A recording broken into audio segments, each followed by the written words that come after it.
Right, okay, we'll start again properly then. So, good morning everyone, what is our pawb?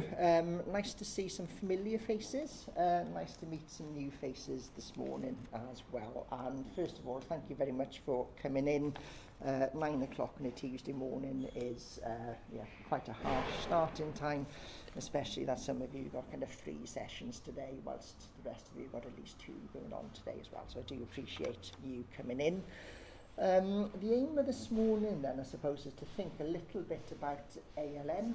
That's okay, good morning.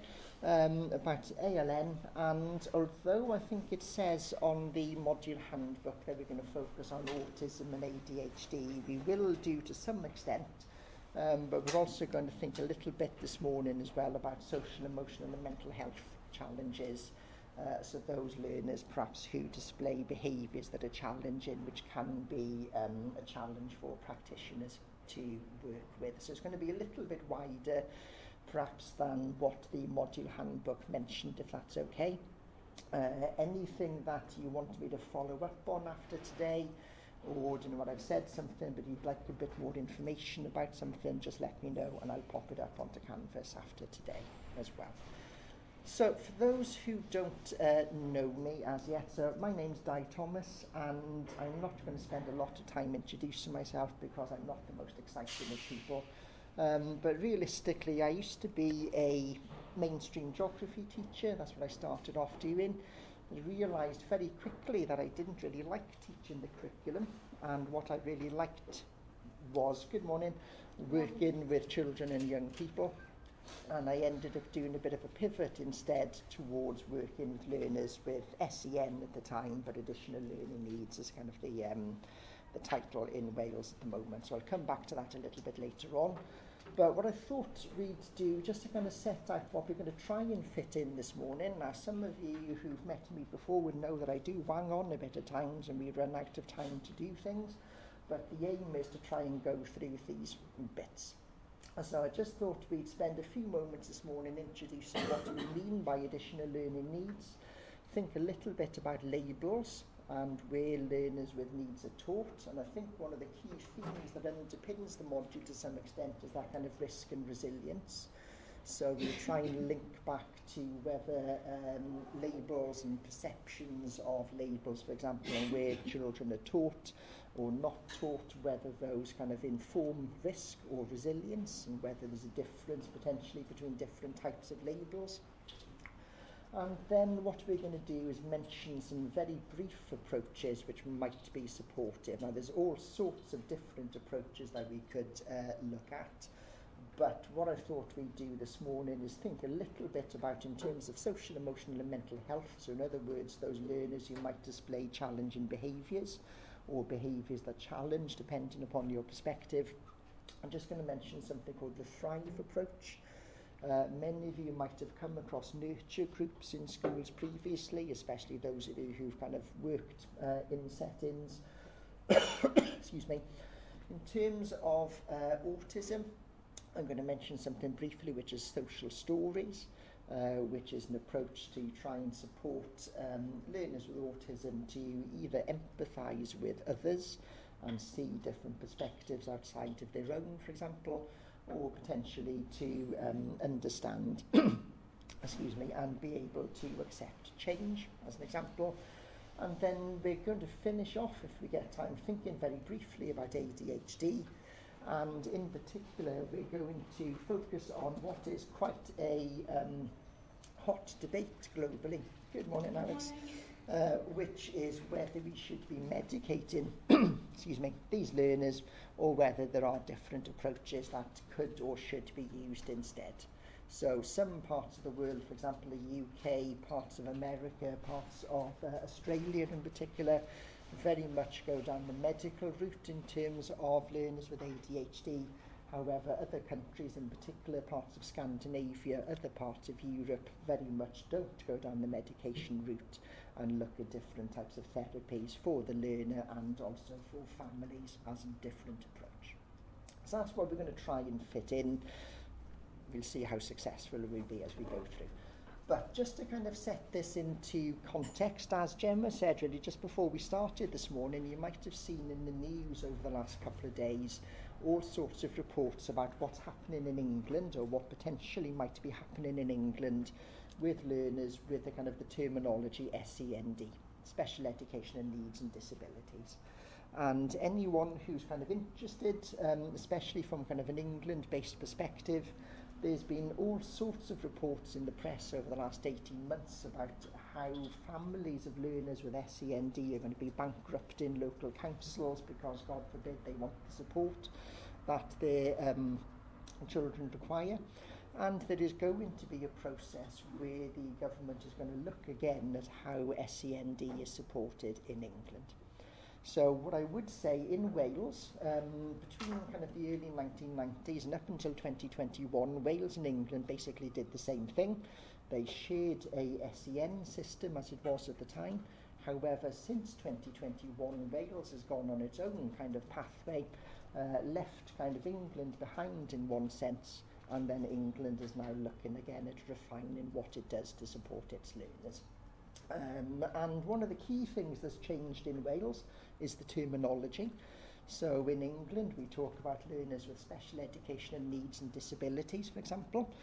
In Wales we are increasingly, and since the summer last year, only talking about additional learning needs. So one of the things we're going to mention in a few moments' time is the impact of labels and how does that influence perceptions of the learner, how does that influence self-perception, for example. So does that terminology sound more positive in some respects? I don't know. I think that's open to debate. If we look at Scotland, for example, we talk about children who have additional support needs. So the focus is very much on what support the learner needs rather than on what is seen as being a deficit within the learner's ability, for example. So in terms of Wales, we now have additional learning needs as our kind of label. Covers all learners between the age of 0 and 25, so kind of preschool, and also learners kind of going into FE, for example, so further education. And what I've kind of highlighted at the bottom of the slide there is those 3 words in the yellow, which is causing an awful lot of stress to schools in Wales at the moment in terms of working out what it is that they are doing or should be doing. So realistically, the definition of additional learning needs is this kind of second point. So a learner with additional learning needs has a learning difficulty or disability. So in other words, they learn in a different way or at a different pace or need different support structures to other learners. And this is a key bit in the definition which calls for additional learning provision. And schools have gone, that's kind of fair enough, but what do we mean by additional learning provision? So if you think back to when you were in school, for example, you may have come across all sorts of different types of classes in schools, different differentiation within sessions in school. When does that tip over to be an additional learning provision? And at the moment, we don't have a straightforward answer. So I just wanted to kind of bear that in mind when we look at the next slide. So learners in Wales have an additional learning need if their need means schools or settings have to put something additional in place to support them. Okay. I apologise, the text is quite small on this slide, but what I've got on here, and this is there's a hyperlink up into the top of this as well. Every year in Wales, schools publish their pupil census. So this information is collected in January. It's normally published in July, so we're a few months away yet before we know the figures for 2026. But what I've got on the screen on the kind of left-hand side, kind of key figures. So we've got about 460,000 learners in schools in Wales. What we've got on the right-hand side is the broad areas of need that they've been identified with. And again, you can see all those figures, they're either end in a 0 or in a 5. So it's been kind of manipulated to tidy it up a little bit. But a key point, I suppose, is this bit that's underneath. So before the reforms came in Wales, before we started to do things differently, we had over 92,000 pupils in Wales at that time who had a special educational need. which is very nearly 20% of the school population. The most recent figures for January of last year, this has fallen to less than 44,000, and we've now got less than 10% of our learners have got an additional learning need. Now, where have those learners gone? Have we actually lost 50,000 pupils, or does it go back to, can I remember which button to press? No. Does it go back to this bit? Okay, so a learner in Wales has an additional learning need if they require additional learning provision. So in other words, if schools are meeting the needs of those learners in what they do for kind of everyone within the everyday classroom, then technically, despite the fact that learner might be autistic, and they might have dyslexia, they might be dyscalculic, they might have a sensory need, for example, if their needs are being met which doesn't require additional learning provision, then they don't fit that definition of additional learning need. So people have looked at these figures and come to all sorts of different conclusions.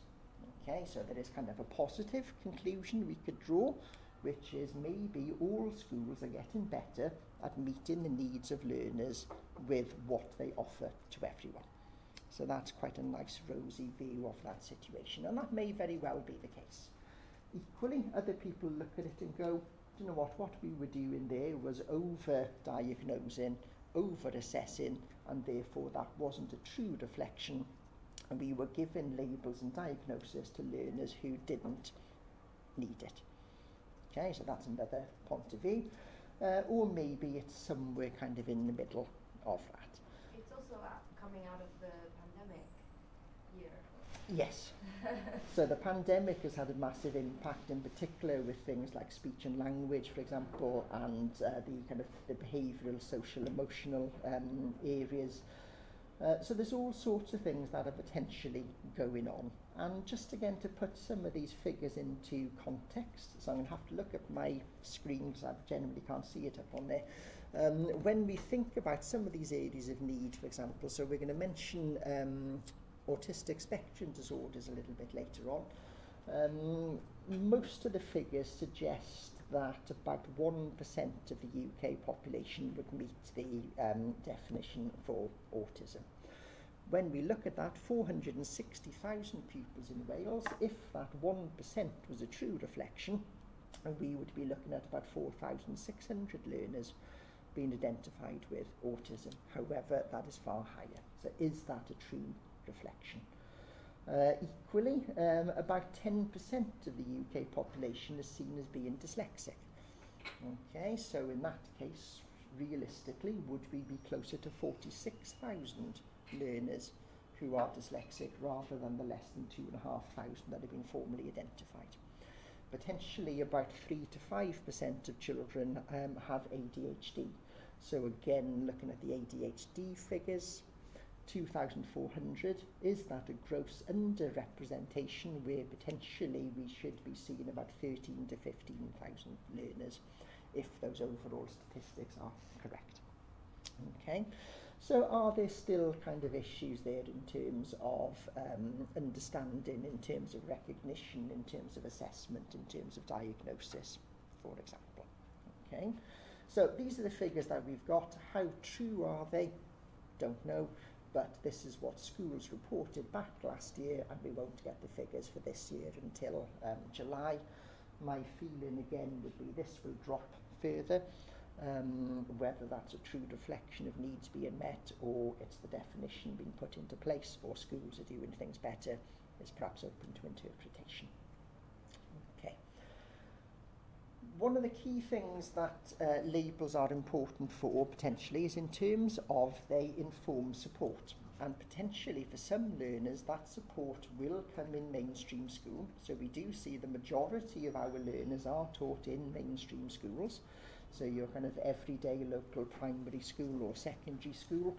Increasingly what we're starting to see in Wales are middle schools, which is maybe a slightly different conceptualisation of it as to how it is in other parts of the world. So middle schools in Wales, we are talking about kind of all through schools. So schools for children aged 3 to 16 or 3 to 18 based on the same physical campus. So we're starting to see an increase there. We're starting to see some smaller primary schools shutting down, for example. But we've still got a not insignificant number of learners, around about 7,500 in Wales, who were taught in separate settings. And in most cases, these are special schools. So we've got about 6,500 learners roughly. And one of the things that I don't think people expected to happen when the changes came into being was the number of children taught in special schools actually went up. So the expectation was, along with the changes to the curriculum in Wales, that more children would be included in mainstream school, but actually we've seen a growth of about 300 or 400 children attending special school settings.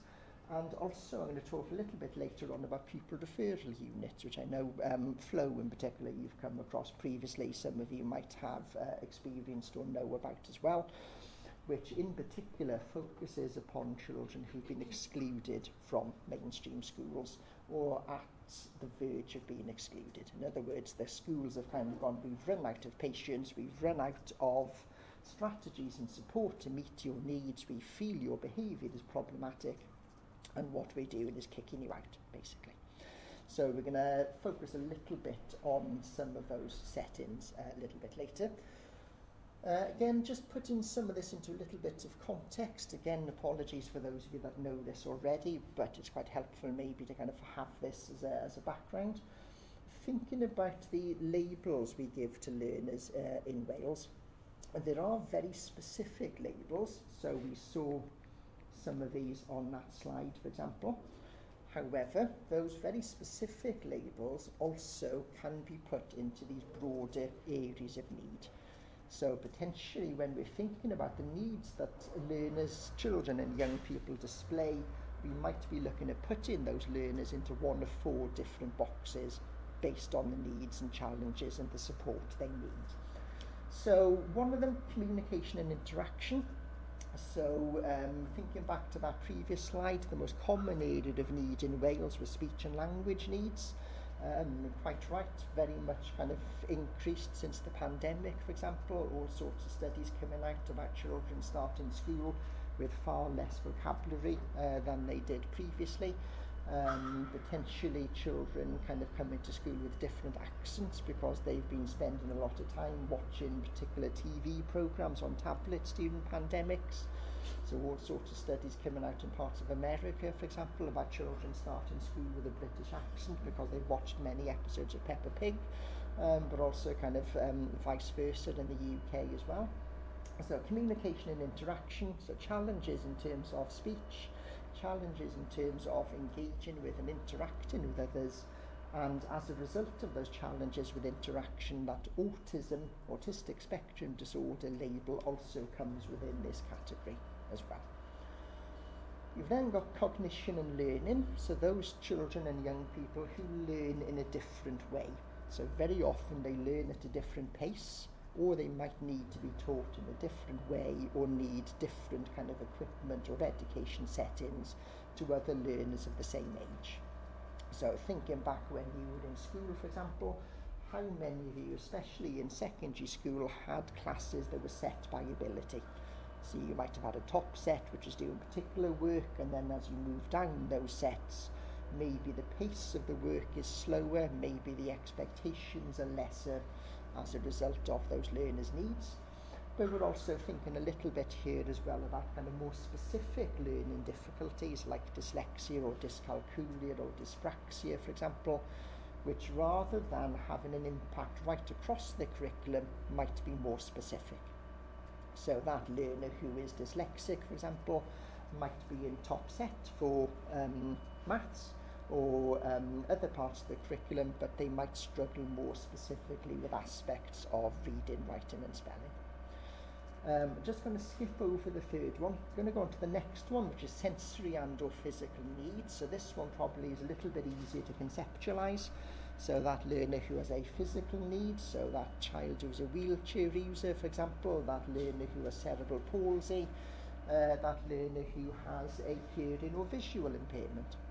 And then moving back to this box, potentially we have seen quite a growth in this area, and the pandemic has definitely had an impact in terms of this. Here we are looking at those learners who may struggle with social, emotional and mental health difficulties. Now, a lot of the labels these learners used to be given had behaviour as part of them, and some of the labels still do, how potentially behaviour as the label is problematic.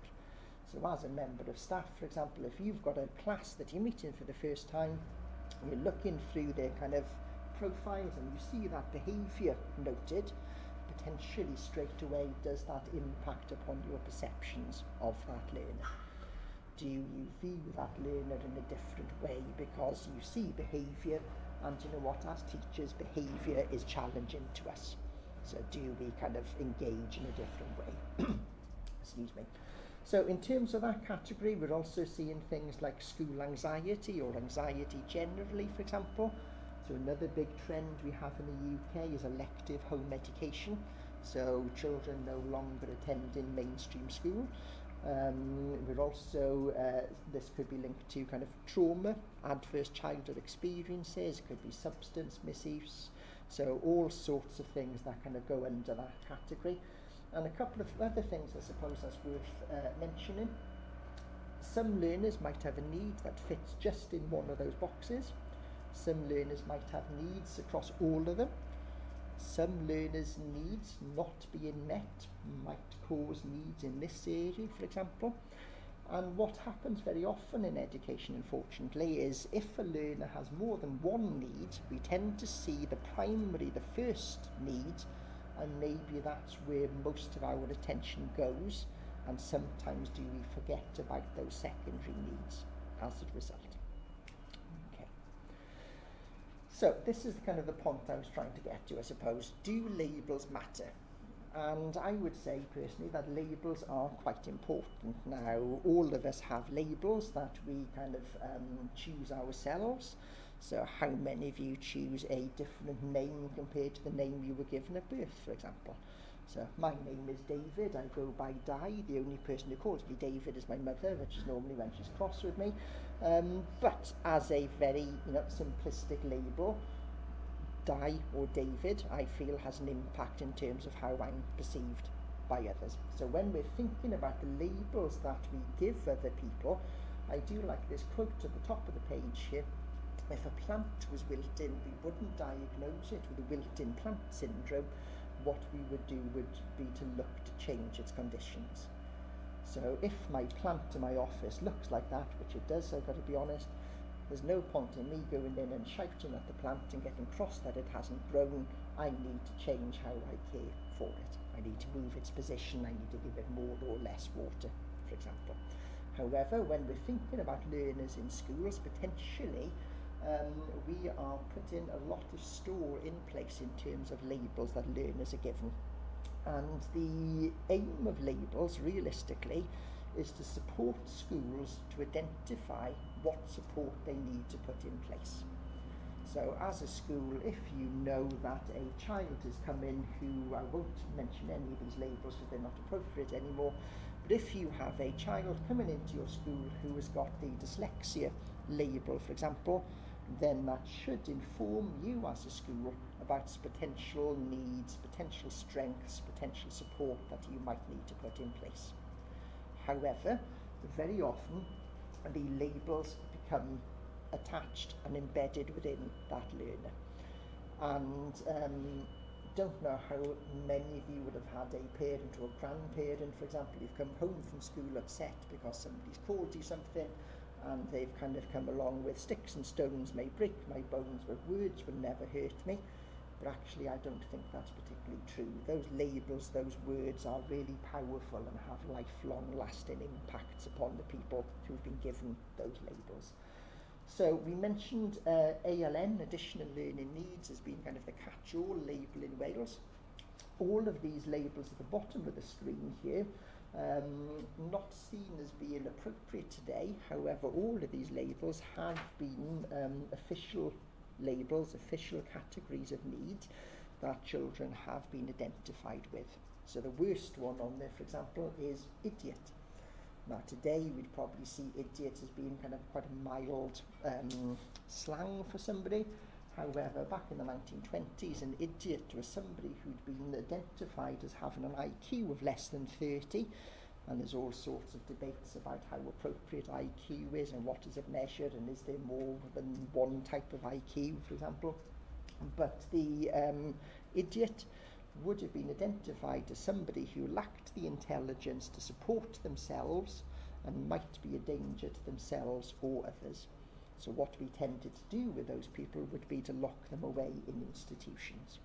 And there are all sorts of awful stories looking back in history about people who've been institutionalised. Realistically, today we would probably say many of those individuals would have a learning disability and would be treated very differently, hopefully.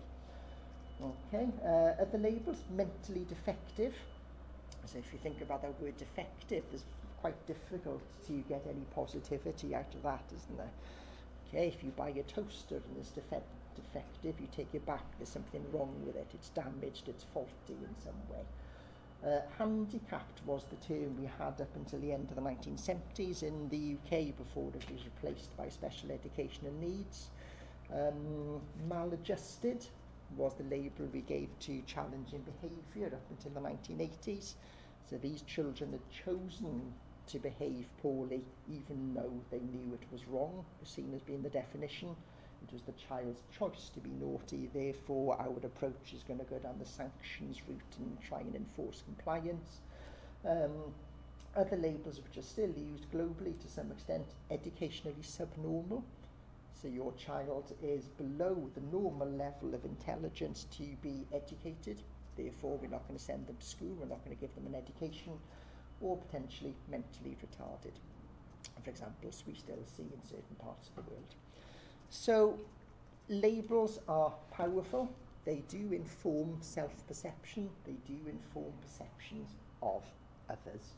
So just thinking about that, I'm just going to kind of throw it out to you and give my voice a rest for a minute or two. Thinking about labels, anything there that you kind of pick up on in terms of how labels can be a risk, or potentially how labels might be a form of or support resilience? I think, speaking from experience, I had an ASD diagnosis when I was 14. Okay. And for me, I needed the label because I kept getting called quirky, but even by my psychologist, oh, you're quirky. But I think for me, I felt like I didn't really fit in anywhere in primary school. Then I went to secondary school and not a lot of support was put in place for me.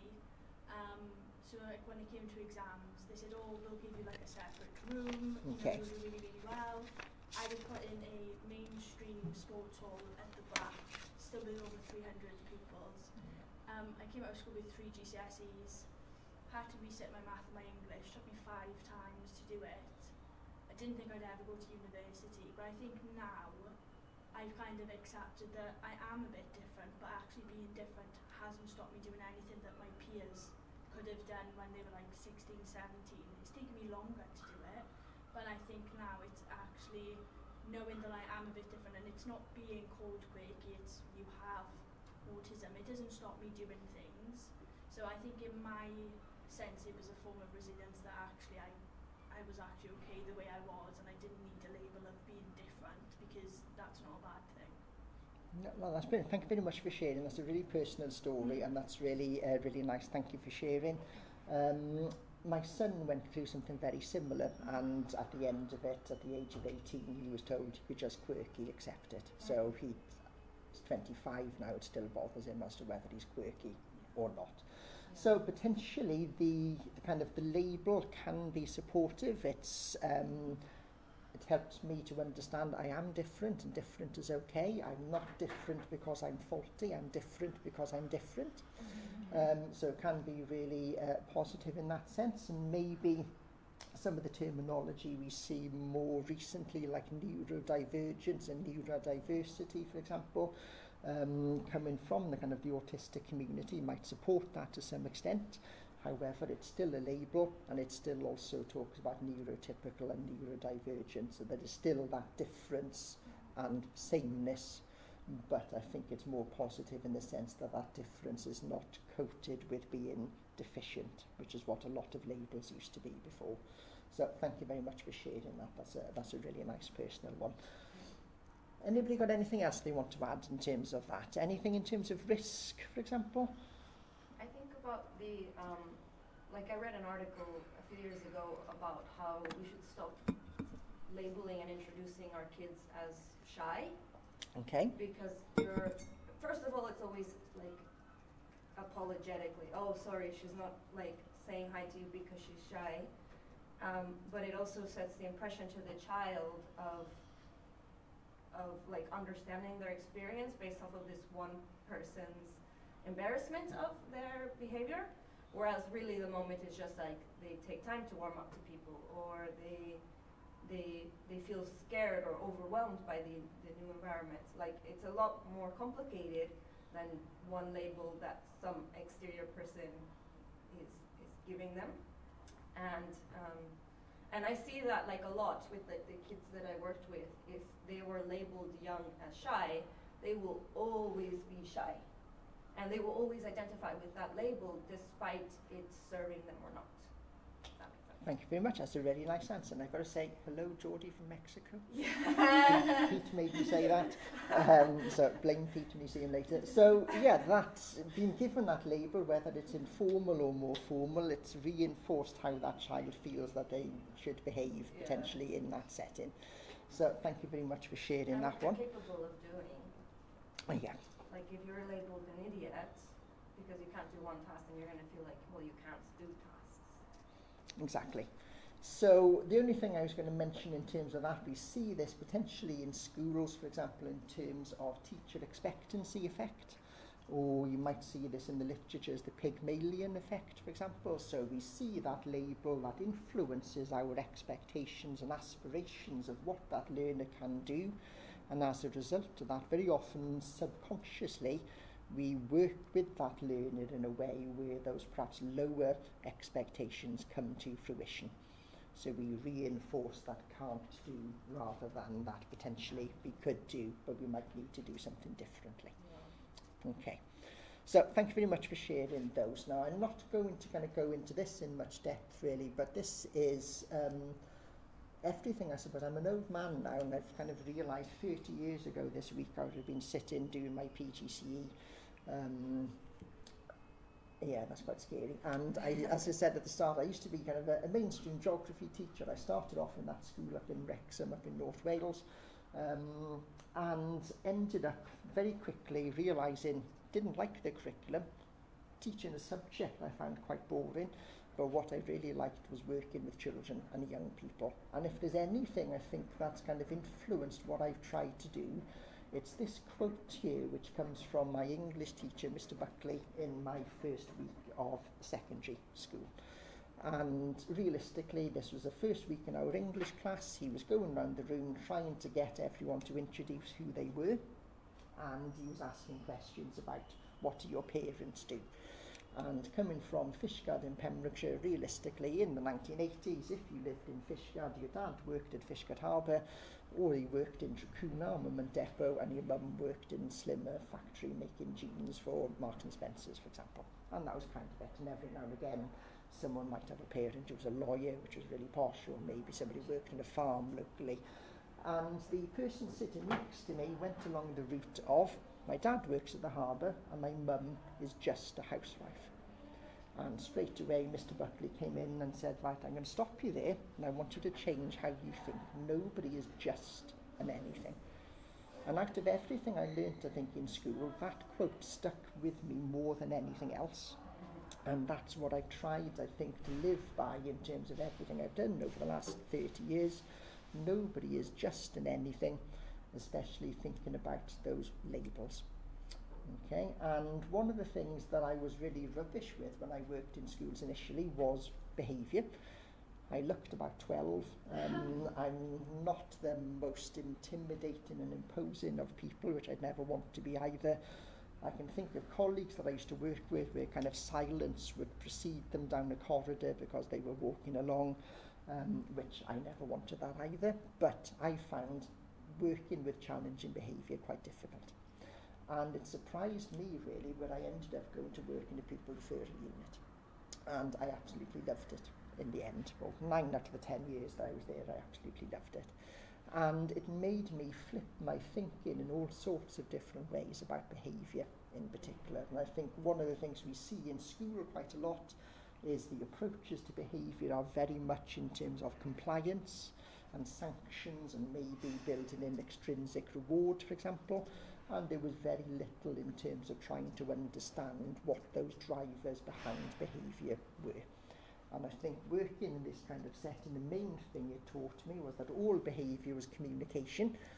That learner might have called me an F in this and that and thrown a chair at me this morning. We've had to scramble the police helicopter because they've threatened to kill themselves in the local woods, for example. But that behaviour was communicating need. Okay, so what we're going to spend a few moments on now is thinking a little bit about behaviours and approaches to behaviours. Some of you I know have come across pupil referral units before, and these have, rightly or wrongly, quite a bad press. So what we tend to have is those children who are viewed as being the naughtiest or the most challenging from all the schools in the local area are excluded and are all sent to the same unit. So automatically just doing that supposedly is going to fix those behaviours overnight. So some people will see this as an university of crime, for example.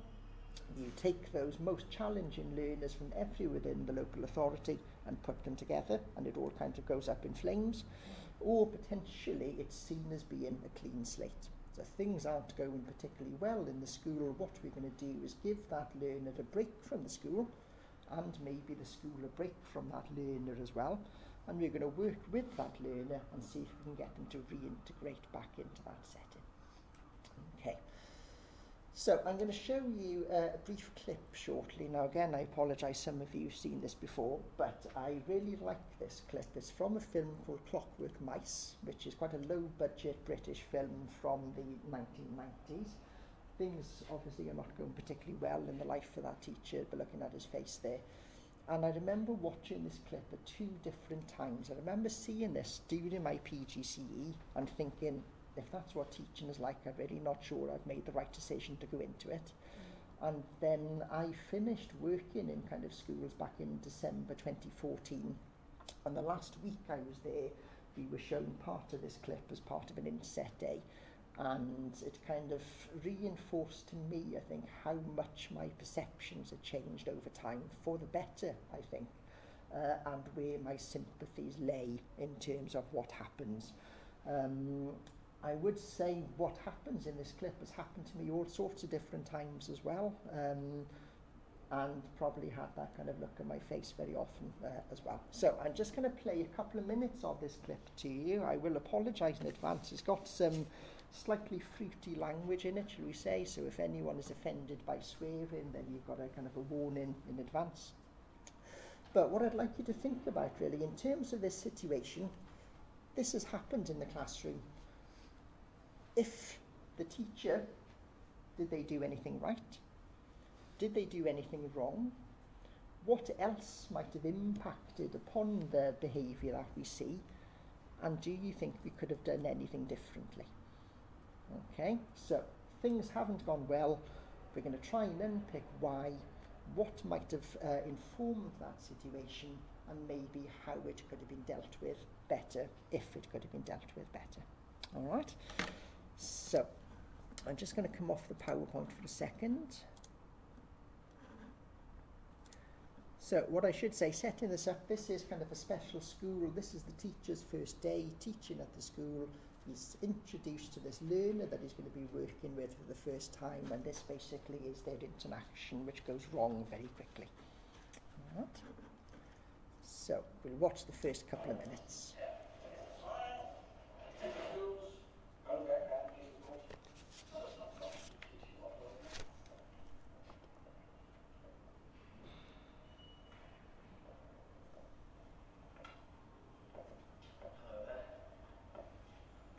Neil, isn't it?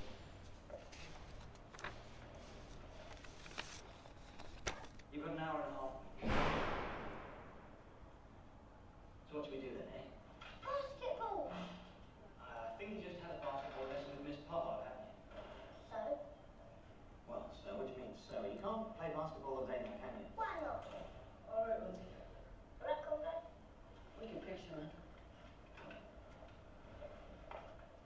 okay? Right, you put the drawing away, you go back to your other lesson. Okay, Neil, where does your teacher give your exercise books? I ain't doing any writing, I want to play basketball. Yes, well, I'm just setting your car. You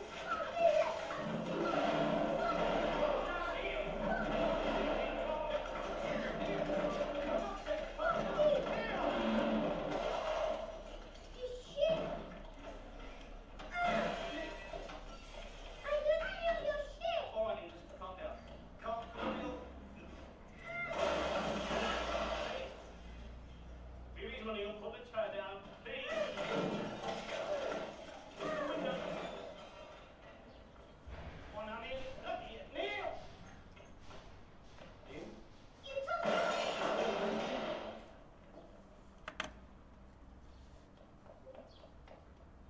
Wake up!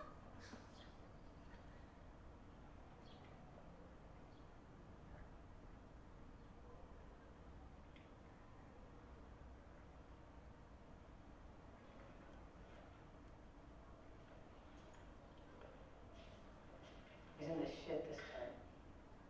So are you. Okay, so I'll stop that there. So if anyone wants to watch the rest of this, it does have kind of a slightly happier ending going through. It is available on YouTube. You can watch it for kind of free up on there.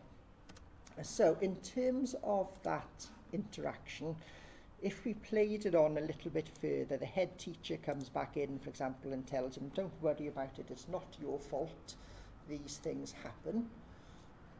However, is that really true? All right, so what I'd like you to think about, based on what we've just seen there, did the teacher do anything right, or try and do something right at least? Or something positive? Just came in the room, like, he was quite neutral, like, he probably was warned that this was a challenging child, and he didn't come in with a negative attitude, but...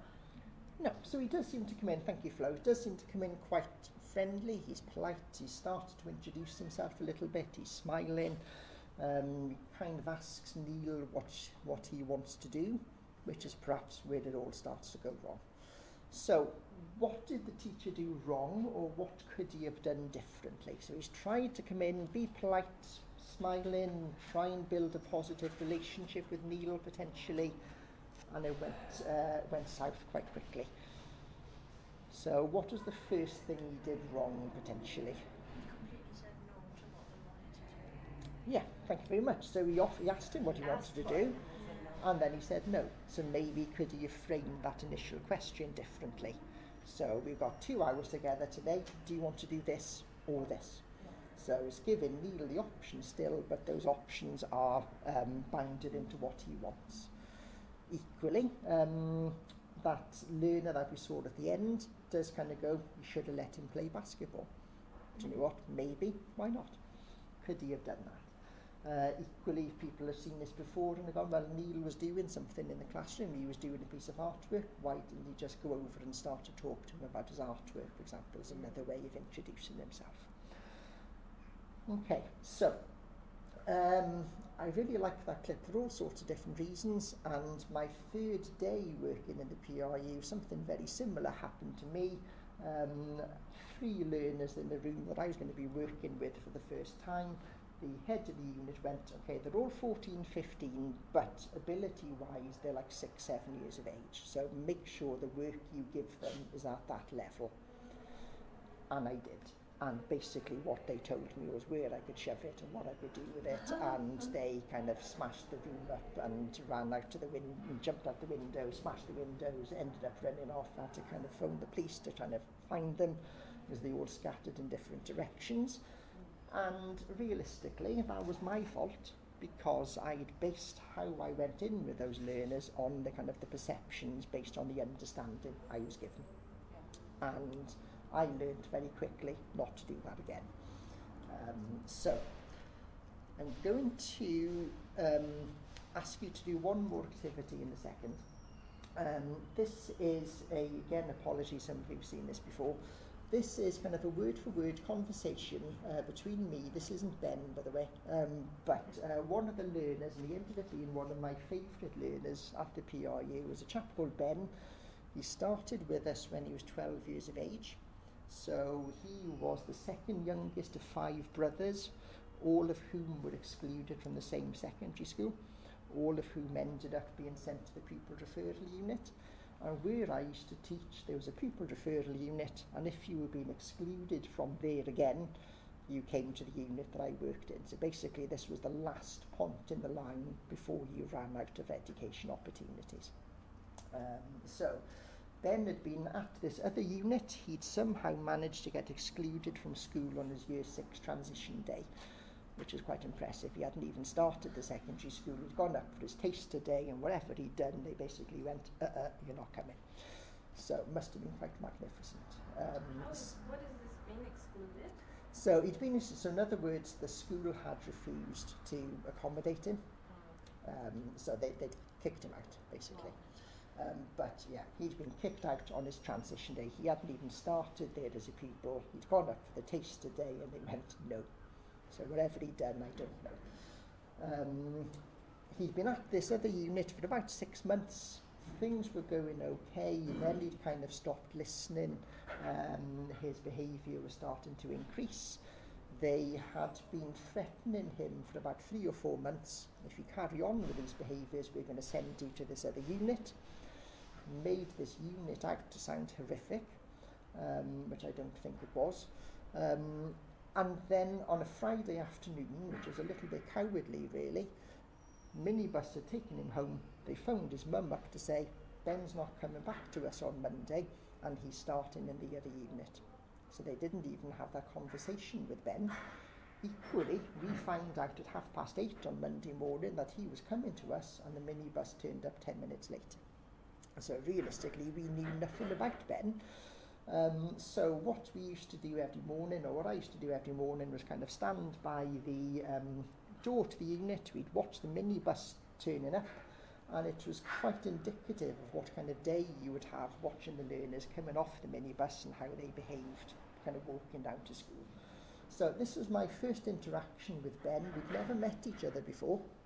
And what I'd like you to do really is think about, why did the conversation play out in the way it did? Could it have been, or should it have been any different? And maybe what does that kind of relate back to in terms of approaches, which we'll come back onto after the quick break. So this is kind of a word-for-word conversation that took place. So it will play through me and Ben. So hopefully you can see the kind of the pink okay on there. So this was my introduction to Ben. So I was standing there, so I said, I don't think I'm particularly intimidating. I was smiling at him. And equally, I don't think this is an off-the-cuff comment, because this is quite well crafted. But this was Ben's response to me. Okay. Now, I have been called all of those things before and since, apart from that. I don't quite know what bacon head means, but as an insult, I quite like it. So that was Ben's introduction to me. Okay. Now. Okay.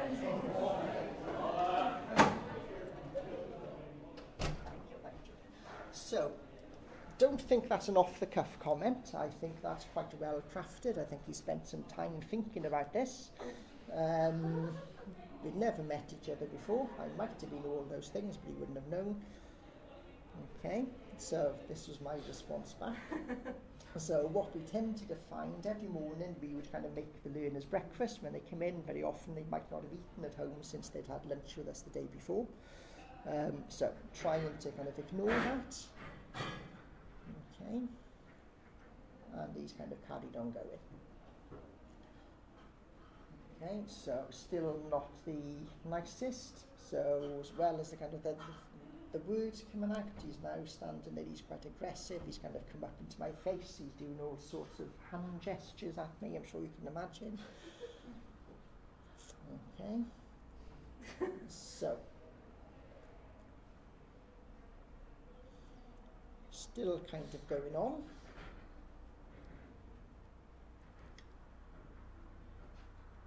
And then things start to improve a little bit. Okay, so at this point, Ben is now starting to run out of steam. Okay, so realistically, this is an approach I would say it's always worked for Ben. If he didn't want to be in school, he'd go in and tell the teacher to F off or give them some abuse and they'd send him home. Okay.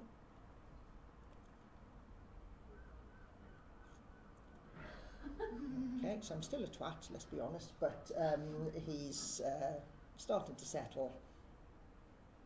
And that at the end of it, I'm a knob. Okay, so can't really disagree. So, changed quite quickly in terms of his approach, and it was quite interesting watching him almost physically deflate as this kind of approach that he commonly used wasn't really getting the effect that he wanted. So realistically, he didn't want to be with us. He thought if he gave us enough abuse, we would just send him home. Realistically, we knew we had to keep Ben for the next 3 years. So if the first day didn't go particularly well, then those next 3 years were going to be really challenging. So, what we're going to do, we'll have a quick break if that's okay, as I've talked at you for nearly an hour now, is if we have a quick break and come back at 10 o'clock, what we'll think about is how this kind of relates to approaches, and we're going to think about something called the Thrive approach, which you might have come across previously. We're also going to mention nurture groups, and then we'll move on and think a little bit about social stories supporting autism and whether we should medicate learners with ADHD or whether there isn't a different approach that we could follow. So I will pause the recording there. Thank you very much for listening to me wanging on since I've started. Right, okay, welcome back. We'll make a start back again if that's okay. Trying to remember what buttons to press. There we go. So before we had a break then, we were talking a little bit about challenging behaviour or behaviours that challenge, depending upon your perspective. Do we see the behaviour first, or do we see the reasons behind the behaviour first, and how do we interact with that? Now, in terms of that conversation that I played through with Ben, there was a kind of teaching assistant standing near me, who at the end of it basically said to me, don't agree with what you did, you've let them get away with it. Okay, and I can kind of understand where they were coming from, and I was trying to say, well, I haven't let them get away with it. What I've tried to do was react in the way the learner wanted me to do, to get the response that they were hoping for, but also it was a different way of trying to support the learner to think about, you know what, I understand you're anxious about coming here today. Their behaviour was probably to do with that anxiousness about being sent to the unit. If I punish that anxiousness, I'm not really helping in any way at all. Yeah. And what I came to learn about afterwards, but I think this was kind of underpinning what I was trying to do a lot, was something called the Thrive approach even. Has anyone come across the Thrive approach before? So you might have seen this in schools. Personally, I think this is an appropriate approach to take. However, one of the challenges maybe with this is sometimes it takes a little bit longer to embed, and sometimes when we think about behaviours and sanctions and punishment, that seems to be quite an obvious, almost instant approach to doing something. Child has told me to F off, I've put them in detention, that's been dealt with. However, I don't think that's the right approach either. So what I would say in terms of the Thrive approach, again, not expecting you to read everything that's up on the screen, realistically the Thrive approach, a couple of key principles. One of them is that all behaviour is communication. So Ben had come in and called me an F in this and that. However, we'd never met each other before, that wasn't personal, that communication was telling me he was anxious, he didn't want to be at this new setting, it was all a big situation, not necessarily of his making in terms of how it had been handled. So all behaviour is communication, and potentially what we need to think about is how do we understand that communication, so what are the triggers or the drivers for that communication, And rather than, I suppose, more traditional approaches of sanctioning and punishing the behaviour, so we react to it in a way which puts punishment in place, what we need to think about is how that behaviour is communicating something to us, and what we need to think about is what is being communicated and how do we support that need. And what I would say, it was quite a rocky road with Ben for a few months. However, he did stay with us for the 3 years that he was meant to. Ben is a grown man in his late 20s now, runs a construction company, is married with 2 children, employs about 10 members of staff, owns about 3 houses. He's done well for himself. Realistically, school was not for Ben. Okay, if Ben could have left primary school and gone to work at a building site, he would have been perfectly happy. Okay, so the Thrive approach, I've put some links on this here if you want to follow it up. There's not a massive amount of research that underpins the Thrive approach itself. A lot of the research comes from the Thrive organisation. However, what it does focus very much on is attachment and the importance of relationships, and thinking about that communication and supporting the communication rather than reacting to and punishing and sanctioning the behaviour itself. Okay, so I think there is a lot of research about the principles that underpin it, which are supportive, but there isn't an awful lot in the literature about the approach itself. Okay, so I would just bear that in mind. Something else that I just wanted to mention previously, again, some of you will have come across these in schools, potentially nurture groups. Has anybody come across nurture groups? Yeah, so there's quite a few noddy heads, one big shaky head at the front as well. So nurture groups, realistically, we started to see these being put in place in the 1970s, in particular in secondary schools. And again, I suppose a very similar focus in terms of some learners will start school without these skills and kind of the attachment principles embedded within them to be able to engage with learning. And again, some of these challenges around attachment or trauma or adverse childhood experiences, for example, come out in terms of challenging behaviours. And again, rather than punishing and sanctioning the behaviours, maybe what we need to do is think about developing and supporting those relationships and attachment. And especially if there are gaps in attachment, of how do we build those with those learners so that they kind of get a positive attachment to the school, and equally that staff within the school have a more positive perception towards these learners. So again, I've got quite a lot of time for nurture groups, I think. However, they are kind of problematic in other ways as well. So a nurture group is meant to be a short-term response. So from kind of a term up to maybe an academic year. So they're not meant to be where the learner is taught full time throughout their education. However, for some learners, they almost become a space that's too safe, if that makes sense, and they struggle to kind of go back in to the rest of the school because they feel secure in that particular setting. So in that kind of sense, maybe they can become too supportive and too secure and not necessarily support the resilience to go out into the wider setting. So we have to be careful, I suppose, in terms of how we use them. Again, there is also, I suppose, another argument in terms of, well, do you know what, if the learner spends 5 years in that group and they feel comfortable and a sense of belonging and they've achieved, what would we have gained by sending them back out into the mainstream classroom anyway? So again, there's all sorts of debates, I suppose. But in terms of nurture groups, what they tend to be, many schools will have these. Maybe you go to your everyday classroom for registration in the morning, then you might go to your nurture group. So the nurture group tends to be small numbers, so it tends to be kind of a maximum of 12 learners, always has 2 members of staff, and the aim of the 2 members of staff is to kind of model positive relationships and interactions. Okay.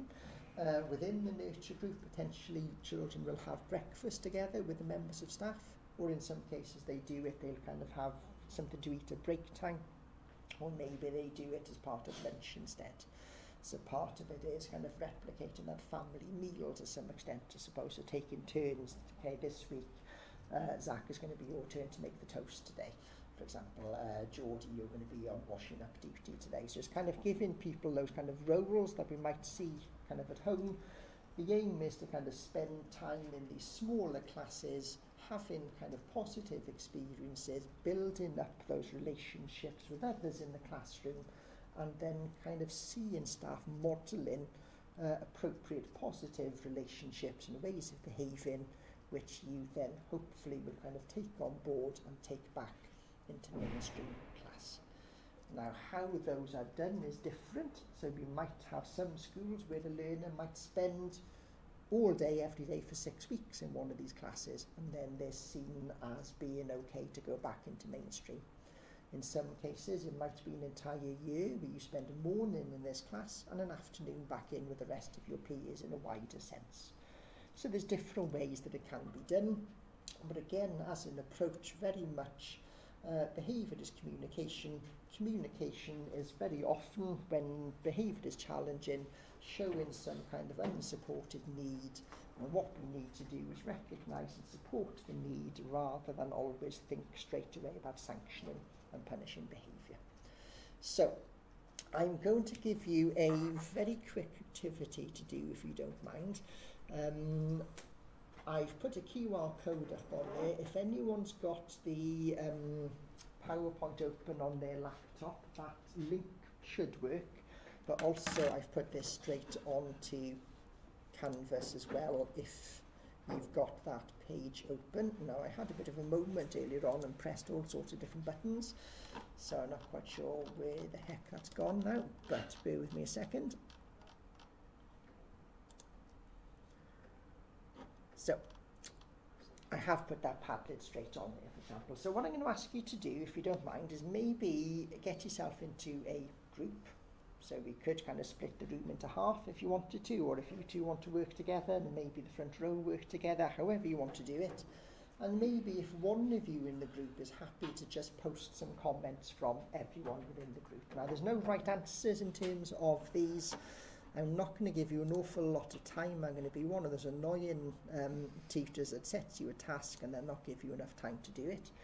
But what I'm going to ask you to do is just post some very brief thoughts in relation to those questions there.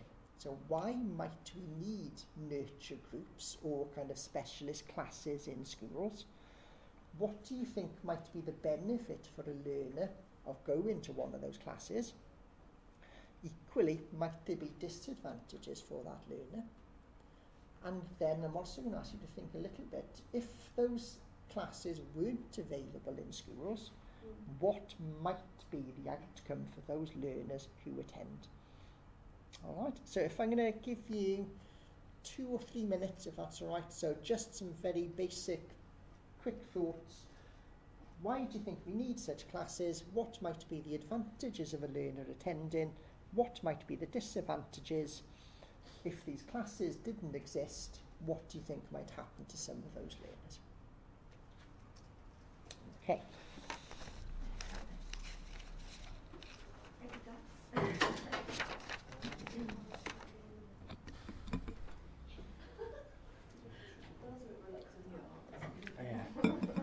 Do you know, I heard that sigh from the front, so that was a very big sigh then. I think, like, disadvantages, I think about how, like, you're taking a ton of children who need extra support, putting them in one, like, it's smaller, but you're still putting them all together. It's just, you've got a lot of different behaviors, emotional needs, like, a lot of different supports, and even though you lowered the number, it's different from, like, being in a group of, like, children who don't have support and having a future. Like on that teacher, I think it would be, like, probably easier to work with, like, 2 children who need support in that group and maintain that group dynamic, rather than just taking everyone who needs support and putting them with it. I mean, it's 2 to 1 to 6 ratio, I guess. But I don't know.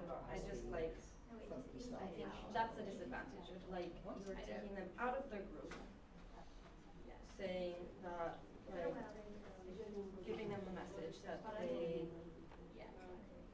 cannot receive support from their head teacher, classroom teachers, and they fit in with all of these different types of behavioral and emotional needs, emotional learning needs, or learning arts and needs, or the other two groups using just Okay. So I'll give you another couple of moments. Don't have to go into anything in any great depth. You don't have to put your name on You're anything. reinforcing this idea that they don't fit in, that they're not a part of that group, they're a part of this other group. And then they do reintegrate them back in.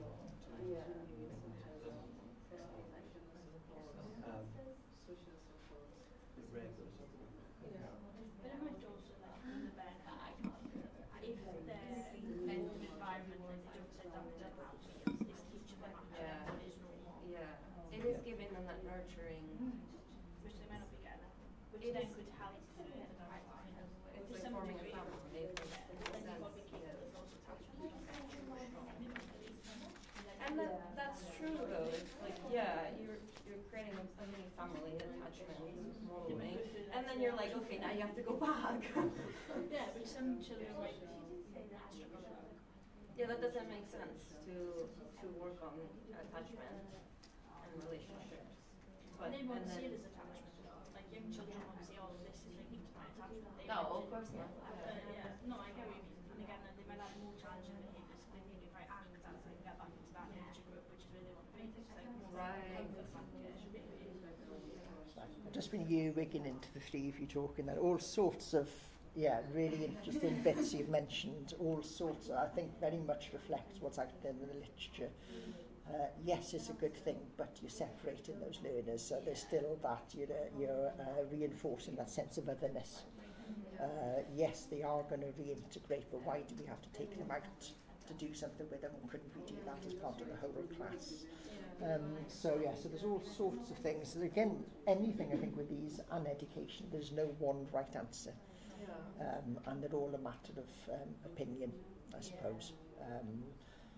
The aim is to try and be supportive, but by being supportive, does it potentially accidentally or subconsciously actually lead to other challenges? That's the thing with the attachment, being like over supportive, they may see that as, oh, this is like the amount of support I should be receiving, and Yeah. take it a completely different way because they struggle with that attachment. Yeah.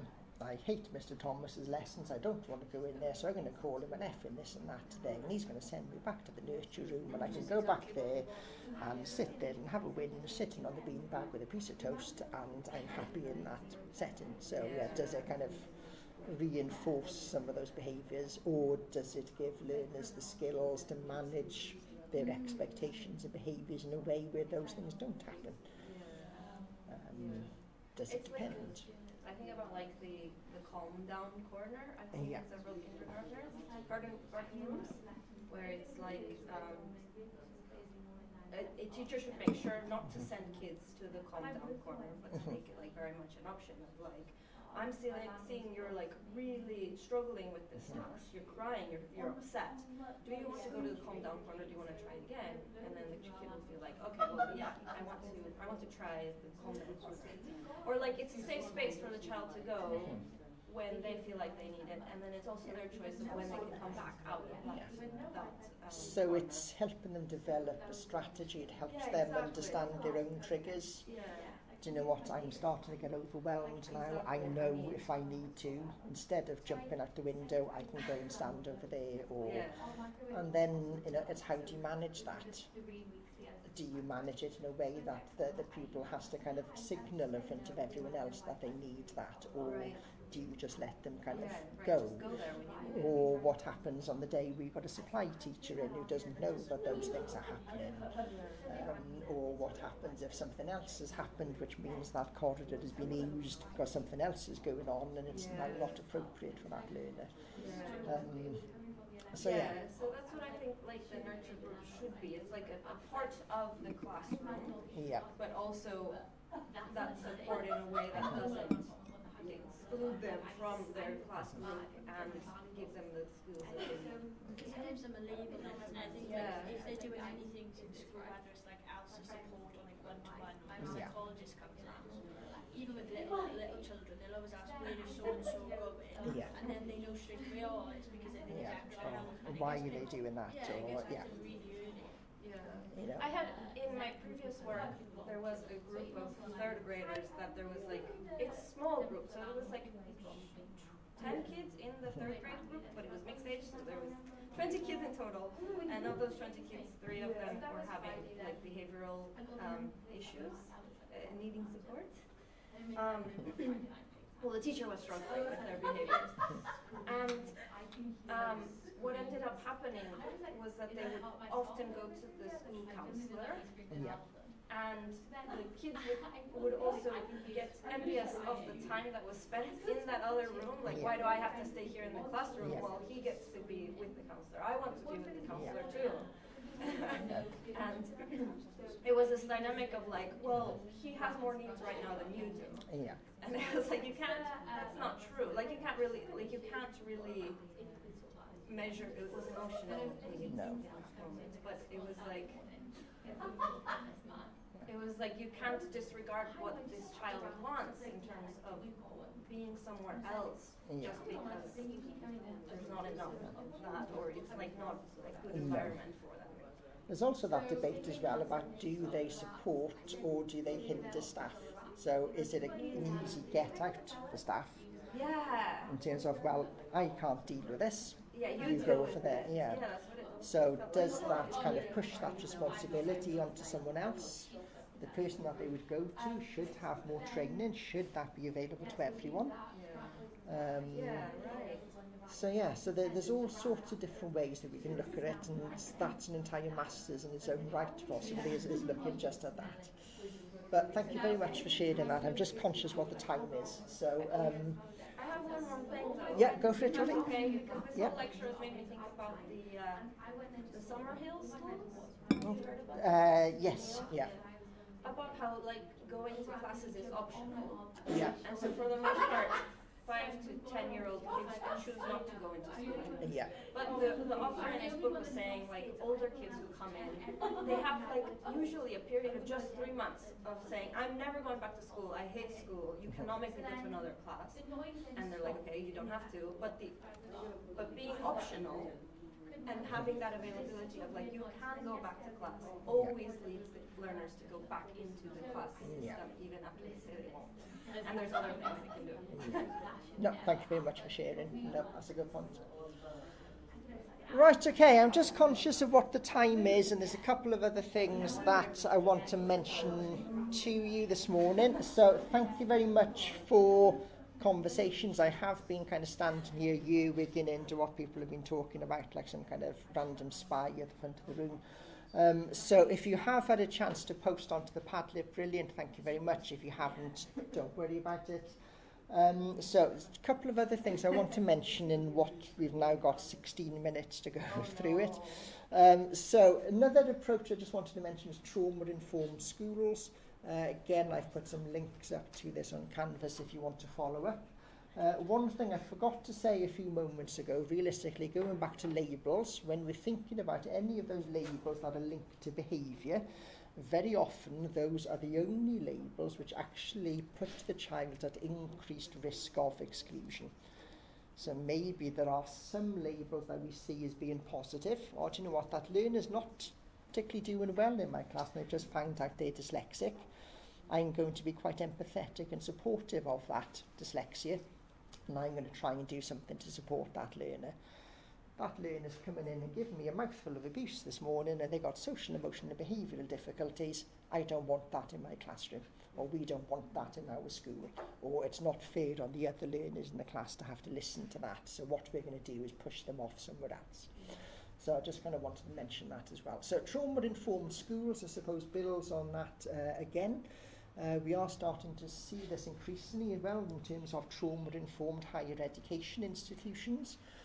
So I used to work up at Wrexham University, as it is now, for example, which was the first trauma-informed university in the UK. So used to take a cohort of learners who were very much widening participation, large amounts of learners who'd come from kind of care backgrounds initially, large amount of learners who'd gone through kind of traumatic childhoods and adverse childhood experiences. So an approach, again, kind of links in, I suppose, to what we've seen in some of those other ones so far, but very much in terms of safety, attachment, trust, understanding what needs might lead to. What might be the outcomes of unsupported needs? So potentially we see increases in behaviour, potentially we see bullying, potentially we see children accessing mental health support services. In some of the more extreme cases we see kind of suicidal ideation, for example. Potentially learners whose needs are not being met, who have those labels in terms of behaviour, more likely to be excluded from school, more likely to leave education without any qualifications, which then impacts upon lifelong opportunities to some extent as well. There are all sorts of different approaches in terms of behaviour. So one we see in schools at the moment quite a lot is in terms of restorative practice. So rather than, again, demonising the behaviour, it's looking to understand what the behaviour is and then putting those people involved in the behaviour together to talk it through. Okay, so you called me an effing this and that this morning. Those words hurt my feelings because.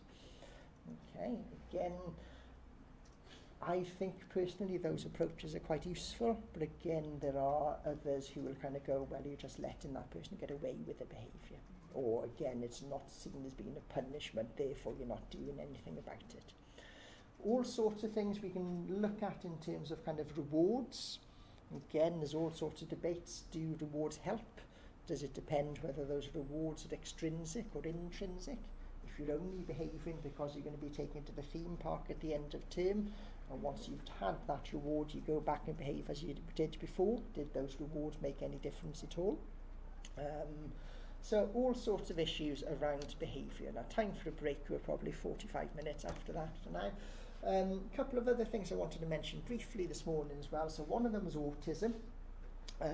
So as an area of need, we have seen kind of changes to perceptions of this over time. So thinking back about labels and risk or resilience, for example.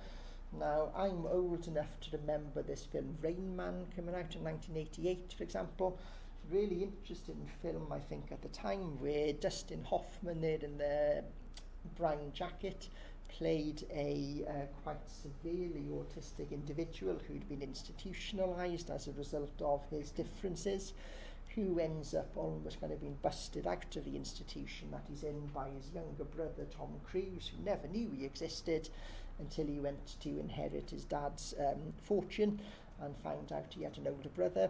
And what he did was he took him to Las Vegas to kind of try and beat the casinos, because it turns out that his character is kind of a maths genius, savant level kind of memory. And for quite a long period of time afterwards, kind of autism was uncommonly known, I suppose, or informally known as Rain Man syndrome. Everyone who was autistic would have these hidden superpower types abilities.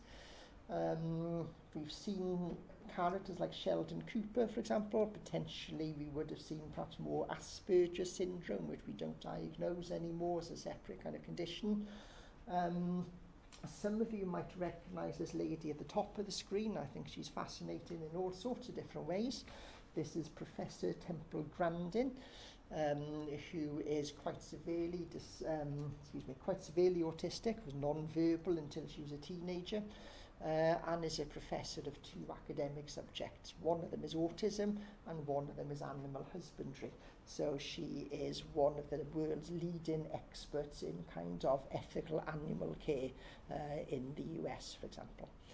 And then you might have come across Stephen Wiltshire on the bottom right-hand side of the screen, again non-verbal, has abilities in terms of memory, which he kind of puts into art, for example. So been quite a few documentaries about him on Channel 4 in particular, been flown over Manhattan in a helicopter and being able to kind of perfectly replicate that scene many months later through art. So I've put some hyperlinks up there onto autism if you want to kind of follow this up. Again, all sorts of debates in terms of labels. Is autism a beneficial label? Should we be talking about neurodivergence instead? Does it make a difference? Is one label too specific? Is another label too broad? How does that impact upon the person who has the label? When we're thinking about autism, potentially what we're thinking about is the dyad of impairment. So again, a lot of the issues with labels we mentioned earlier on, I suppose, is they focus on deficit. But the DSM-5, the Diagnostic and Statistical Manual, which is kind of the handbook we use to assess and diagnose autism, talks about the dyad of impairment, and learners need to have a persistent deficit, so something that's longer term, a minimum of 6 months, and these behaviours and traits are evident in multiple settings. So sometimes we might see learners who show these traits as a kind of a short-term response to a situation. So that happy, chatty toddler who's just started school, who no longer seems to speak, for example, is that as a result of the challenges which are kind of short-term and related to those challenges around education. So these traits and characteristics are persistent. We see these in multiple settings. So we see these behaviours at home, we see these behaviours at school, we see these behaviours in the supermarket, so they are not kind of context specific. All sorts of different kind of therapeutic approaches linked to autism. Again, there's no one right answer approach that meets all learners' needs. So I've just put some examples of some up on there if you want to follow these up, but I am just going to mention very briefly this one, which is social stories, which you might have come across before. And one of the challenges potentially learners who are autistic might experience is understanding how other people feel or think or perceive situations, and potentially there might be challenges in terms of processing change, as an example. So normally Mrs. Williams is your class teacher, but next week Mrs. Williams is on an inset day and Mrs. Smith is coming in instead. And it's a way potentially of supporting individuals to understand and process some of those things. So I've just put some examples on here. I've pinched these from Google. These aren't mine in any way at all. So this is an example of a social story, and what we can see, short bits of text, visuals as well, positive language, so what you should do rather than what you shouldn't do. And this is an example for somebody who used to hit people when they didn't kind of respond to them. So I've said something to Zach, he's ignoring me, I'm going to punch Zach because he's ignoring me because I can't understand why Zach is ignoring me. Sorry, Zach. Okay, so it's kind of a way of kind of going, well, this is what might be happening. So rather than going up and punching Zach in the face, what I could do is say the same thing to Zach again, for example. So it's giving those strategies that might be useful. I quite like this one. This one's a bit more gross, possibly. This one was linked to somebody who spent most of their time in class picking their nose and kind of went down the pick it, lick it and flick it type approach and was grossing out their peers, for example. So this was a way of getting them to think about, you know what, we've all got boogers, but rather than kind of picking them out and eating them in front of everyone, maybe this is a more socially appropriate way of dealing with your nasal mucus, for example. So what I was going to do, but I've spent too long talking at you this morning, was to kind of get you to have a think about how you could put a social story together. So realistically, those positive prompts, if this happens, you could do this, or you should do this, not don't. So I've just put these on here. Those hyperlinks should work, which gives some examples of how those could be set out. And then I just wanted to mention very briefly as well, I've set my alarm to go off at 11:15 to stop talking, so I've got 4 minutes to kind of go through this, thinking in terms of ADHD. Now again, depending upon what literature you look at, either there's an ADHD epidemic and there are too many children being diagnosed with ADHD and it's all a con, or maybe there's challenges relating to children spending more and more time in terms of tablet devices, for example, or maybe there's challenges as a result of some of the issues that happened around socialisation during lockdowns. But one of the common responses to ADHD in particular in the UK is medication. And this is quite a specific approach. And again, there are all sorts of debates in terms of whether it's an approach that is appropriate or not. So thinking about some of the traits we might see of a learner with ADHD in the classroom, potentially some of these traits are quite inward. So that child who is sitting there, who can't concentrate, who seems to be daydreaming, who's looking out the window, isn't necessarily engaging in anything, that might be one kind of set of characteristics. Equally, thinking about some of the learners that I used to work with, this is the person who's managed to climb up onto the roof of the school with his skateboard and is now threatening to try to do a jump off it because he can, for example. So potentially there are kind of more risky outward-facing behaviours.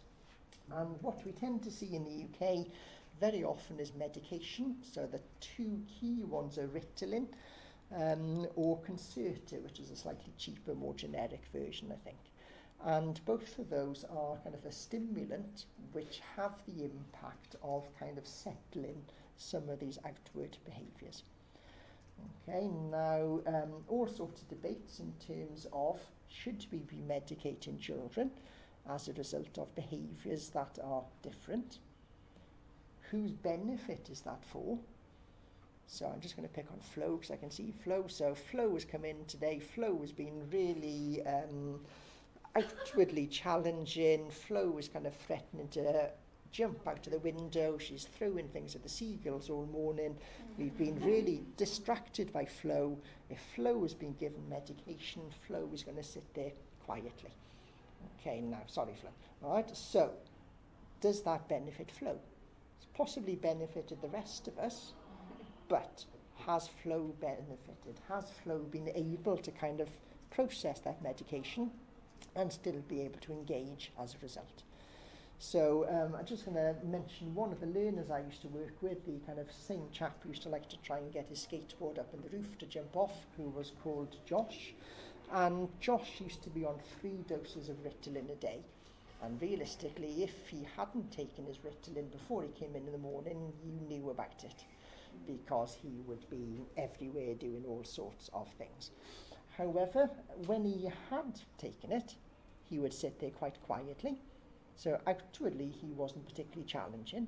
But at the same point, he'd be sitting there quietly because he had a really banging headache.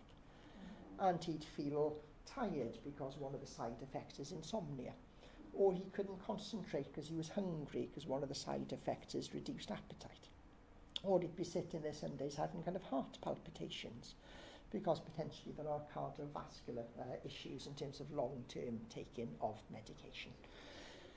So some parts of the world have kind of medication as a response. So there is research out there that says, yes, it can be helpful. So it can be helpful in kind of calming that busy mind. But at the same point, does it also have a negative impact upon that learner being able to engage? So I'm not going to ask you to do this now because my alarm's gone off. But realistically, there may be something we're thinking about there. Is medication an appropriate response? If so, who for? And are there other approaches?